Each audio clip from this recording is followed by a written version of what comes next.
ओडिशा साहित्य एकाडेमी तरफ कलिंग युद्ध कर्मशाला आयोजन होउछि।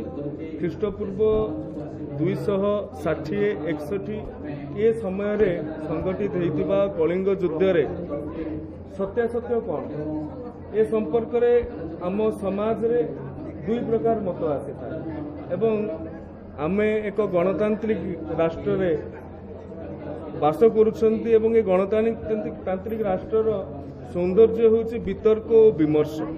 तेणु ए संपर्क रे जो सकारात्मक बा नकारात्मक दुई प्रकार मत रही से मत संपर्क रे आलोचना हेबो एवं जहाँ आलोचना हेबो ताहा दस्तावेज आकार रे साहित्य करी रखा जिवो।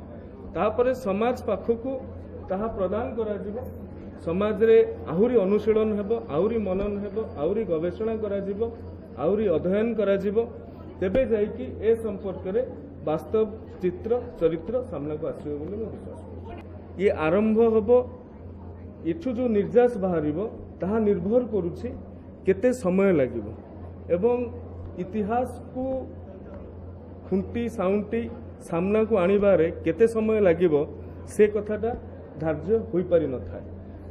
कोनोसी समय रे शिलालेखटी आसी जाई थाए सेथिरु आमे जहा पांती बहु आकार रे ताहा पाठ्य पुस्तक रे मध्ये स्थानित हो जाई थाए किंतु बहु समय रे बहु कथा अनालोचित होइकी रही जाए। कलिंग युद्ध समय रे ओडिशार नेतृत्व किए नौथिले।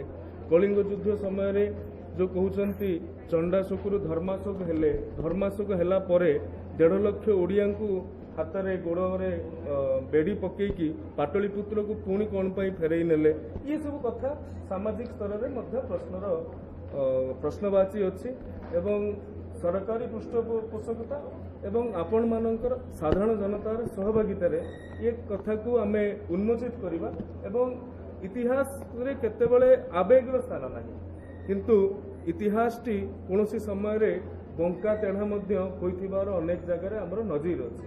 तेणु आमर उत्तर पीढ़ी जो इतिहास पढ़िबे आमर पिला माने जो इतिहास पढ़िबे से इतिहास तांकु उत्साहित करुथाउ सेमाने गोटे कलिंगा साहसिका समय दायाद बोली तांको भीतर अनुभव आसु अनुभूति आसु आजिर यह ही लक्ष्य उद्देश्य।